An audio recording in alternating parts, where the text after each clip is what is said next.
السلام علیکم ورحمۃ اللہ وبرکاتہ۔ ناظرین، عرس پاکستان کے اندر عرس ایسے منایا جاتا ہے جیسے یہ کوئی مذہبی فریضہ ہے۔ گلی محلے کے اندر، شہروں کے اندر آتے جاتے جب اتفاق سے مساجد میں نماز پڑھنے کا موقع ملتا ہے تو تقریباً مساجد کے باہر ایک بورڈ چسپاں ہوتا ہے جس کے اوپر کسی نہ کسی بزرگ کے عرس کا بورڈ لگا ہوا ہوتا ہے، اور ایسے لگتا ہے کہ یہ کوئی بہت ضروری کام ہے جو ہوتا ہے۔ عرس کیا ہے، عرس منانا جائز ہے یا نہیں جائز، اس کے اوپر دو ویڈیو میں نے کلیکٹ کی ہیں، دیکھی ہیں۔ ایک طرف تو حضرت مولانا جناب محمد احمد نقشبندی کریمی صاحب ہیں جو عرس کے فضائل بتا رہے ہیں کہ عرس ہم کیوں مناتے ہیں، عرس منانا جائز ہے اور اس کے اندر ہوتا کیا ہے۔ اور دوسری ویڈیو ہے انجینئر محمد علی مرزا صاحب کی۔ پہلے آپ دیکھیں عرس منانے والے حضرت مولانا محمد احمد نقشبندی کریمی صاحب کی یہ والی ویڈیو۔ سے علماء کرام نے اس نقطے کو اخذ کیا، اگر وہاں پر بیٹھنے والے کسی تکلیف محسوس ہوتی ہے، کوئی قبر کے پاس پیشاب کرے، قبر والا ناراض ہوتا ہے، ہر کوئی عام مسلمان ہے، اس کو اس سے تکلیف ہوتی ہے، تو اگر کوئی وہاں جا کے قرآن پڑھے، خوشبو لگائے، اس سے وہ راضی بھی ہوتے ہیں۔ یعنی جن چیزوں سے وہ دنیا پہ ناراض ہوتے تھے، قبر میں ان چیزوں سے ناراض ہو رہے ہیں، تو اب اس کا اپوزٹ دیکھیں، دنیا پہ جن چیزوں سے انسان ایک مومن خوش ہوتا ہے، قبر والے بھی ان چیزوں سے خوش ہوتے ہیں۔ دوسری فصل اب دیکھیں نا، اب دنیا پہ ایک بندہ ہے، اس نے بڑی خدمت کی ہے، بڑا اس نے کام کیا ہے، آپ ایک مجلس رکھیں، ایک محفل رکھیں، ایک کنونشن رکھیں، اور اس کی اپنا اس سارا آپ کریں، تحسین کریں اس کی، اور آپ اس کی آسائش کریں کہ یہ بندہ بڑا ہے، اور اس کی خراج تحسین پیش کریں اس بندے کو، تو وہ راضی ہوتا ہے۔ جس طرح کوئی مثلا گورنمنٹ ٹیچر ہے، پروفیسر، ڈاکٹر ہے، اس نے 25 سال کسی ادارے میں کام کیا، بعد میں اس کے لیے اعزازی طور پہ ایک کنونشن رکھا گیا، اور اس میں کہا جی ڈاکٹر صاحب نے یہ بھی کام کیا، یہ بھی خدمت کی، یہ بھی خدمت کی، بندہ راضی ہوگا کہ یار دیکھیں میری خدمات کو سراہ رہے ہیں، میری خدمت کا یہ نام لے رہے ہیں، خوش ہو رہا ہے۔ اب حدیث شریف بتاتی ہے کہ مومن دنیا پہ جن چیزوں سے راضی ہوتا ہے، آخرت میں بھی ان چیزوں سے راضی ہوتا ہے۔ مومن ایمان والی چیزیں، نیک چیزیں، تو لہذا آج ہم یہاں پہ غوث پاک کا عرس کریں، صدیق اکبر کا عرس کریں، داتا صاحب کا عرس کریں، اعلیٰ شیر ربانی کا، مجدد الفسانی کا کریں، تو اللہ تعالیٰ ان کو اطلاع بھی دیتا ہے، اور وہ قبر میں خوش ہوتے ہیں کہ ہم جو دین کا کام کر کے گئے ہیں، یہ بعد میں آنے والے ہمیں خراج تحسین پیش کر رہے ہیں۔ تو یہ عرس کرنا اور ان کی صوفیاء کی بایوگرافی لوگوں کو سنانا اور ان کو خراج تحسین پیش کرنا بھی ان احادیث طیبات سے ہمیں یہ نقطہ ملتا ہے، کیونکہ اس سے وہ راضی ہوتے ہیں اور ہمارے لیے دعا کر دیتے ہیں اللہ کی بارگاہ میں، اور خدا بھی راضی ہوتا ہے، ہم اس کے بندوں کا نام لے رہے ہیں۔ جی ناظرین، آپ نے محمد احمد نقشبندی کریمی صاحب کی جو نا ویڈیو دیکھی ہے عرس کے اوپر، وہ بتانا کیا چاہ رہے تھے، آپ نے سارا سن لیا ہوگا۔ وہ کہتے ہیں کہ جناب ہم اپنے جو بزرگان دین ہیں ان کو ایک خراج عقیدت پیش کرنے کے لیے، ان کی خدمات کا صلہ ان کو دینے کے لیے ایک اجتماع کرتے ہیں جس میں ان کو ایصال ثواب کیا جاتا ہے۔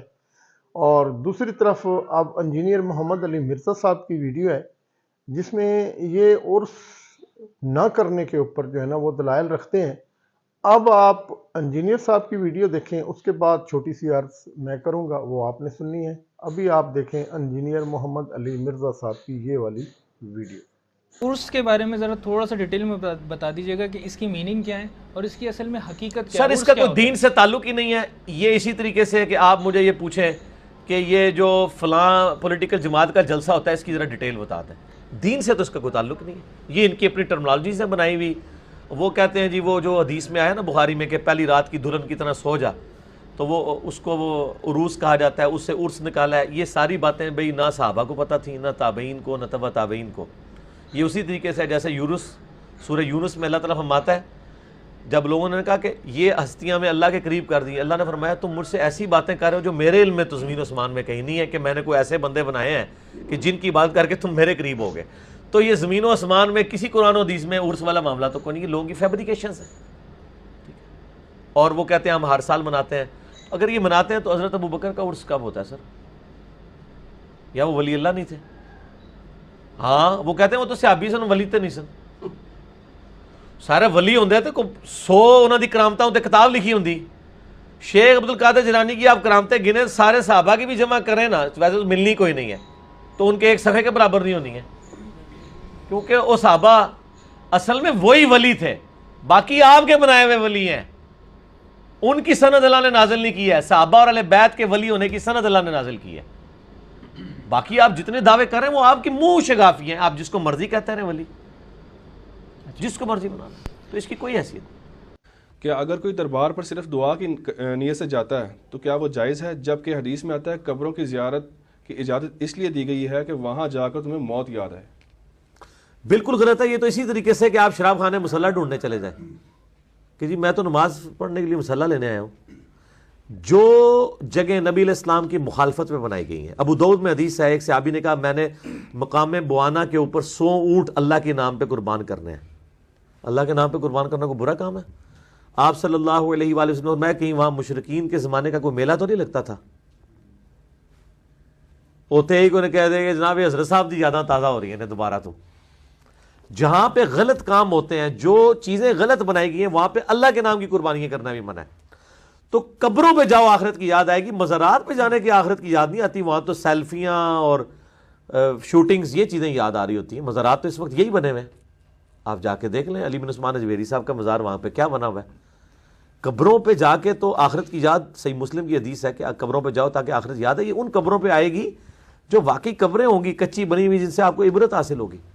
جو مزارات بنے ہوئے ہیں یہ تو صحیح مسلم حدیث ہے, قبروں پہ مارتے مت بناؤ, ان کو پکا مت کرو. یہ تو نبی علیہ السلام کی مخالفت میں. یہ تو آپ یہ پوچھ رہے ہیں مجھ سے کہ جی سینمے میں اسلامی فلمیں دیکھنی چاہیے یا غیر اسلامی. میں کہوں گا سینما ہی غلط ہے, فلمیں تو بعد میں ہوگا. تو دربار بنانے ہی غلط ہے, جانا تو چھوڑ دیں. قطعاً کسی ایسے کام کو سپورٹ نہ کریں جو نبی علیہ السلام کی مخالفت کے اوپر ہے. اچھا, اگلا سوال ہے کہ جی مزارات والے عورتوں کو کیوں نہیں روکتے؟ میرے بھائی یہ تو آپ انہی سے جا کے پوچھیں کہ وہ عورتوں کو مزارات پہ آنے سے کیوں نہیں روکتے. خود امام رضا بریلوی صاحب نے ایک کتاب لکھی ہے جس پہ انہوں نے لکھا ہے کہ عورتوں کی قبروں پہ حاضری حرام ہے. حالانکہ ہم نے صحیح الاسناد حدیث سے ثابت کی ہے. آپ یوٹیوب پہ جا کے لکھیں عورتوں کی قبروں پہ حاضری, صحیح مسلم سے میں نے احادیث ثابت کی ہیں کہ عورتیں بھی قبروں پہ جائیں گی اور انہوں نے بھی درس عبرت حاصل کرنا ہے. البتہ ترمذی میں, ابو داؤد میں ایک حدیث ہے کہ جو کثرت کے ساتھ عورتیں قبرستان جاتی ہیں ان پہ اللہ کے نبی کی لعنت ہے. کبھی کبھار تو عائشہ سے جانا بھی ثابت ہے, اور نبی علیہ السلام نے حکم عام دی ہے. اور اس حوالے سے میرا وہ کلپ دیکھ لیں, اس میں نے علمی دلائل سامنے رکھے ہیں. عرب علماء اور یہاں پہ امام رضا بریلوی صاحب یہ اس ایک عجیب و غریب بات پہ متفق ہو گئے ہیں کہ جی عورت قبر پہ نہیں جا سکتی, عورت قبرستان جا سکتی ہے, البتہ کثرت کے ساتھ نہ جائے. عورت جنازہ بھی پڑھ سکتی ہے. صحیح مسلم میں کہ عائشہ رضی اللہ تعالیٰ عنہا نے ایک باقاعدہ صحابی کا جنازہ پڑھنے کے لیے صحابہ کو کہا کہ اس کی میت لا کے ادھر رکھو میرے حجرے کے سامنے, میں نے اس کا جنازہ پڑھنا ہے. جنازہ بھی پڑھ سکتی ہے عورت, نماز کے لیے بھی مسجد میں جا سکتی ہے اگر وہ شرعی حدود سارا اس کا خیال رکھا جائے. تو مزارات پہ جو عورتیں جا رہی ہیں یہ تو کسی کے نزدیک بھی جائز نہیں ہے. ایون احمد صاحب بریلوی صاحب کے نزدیک تو قبر پہ عورت نہیں جا سکتی. اب یہ جو لوگ عورتیں مزارات کے اوپر لے کے جا رہے ہیں یہ ان کو خود عقل کرنی چاہیے. اور اس میں ظاہر ہے کہ جو مزارات کے اوپر لوگ بیٹھے ہوئے ہیں متولی, ان کی ذمہ داری ہے کہ وہ ان کو روکیں. جی ناظرین محترم, آپ نے انجینئر صاحب کی ویڈیو بھی دیکھی ہے, محمد احمد نقش بندی کریمی صاحب کی ویڈیو بھی دیکھی ہے. اب آپ نے کمنٹس خود کرنے ہیں اور ہمیں بتانا ہے.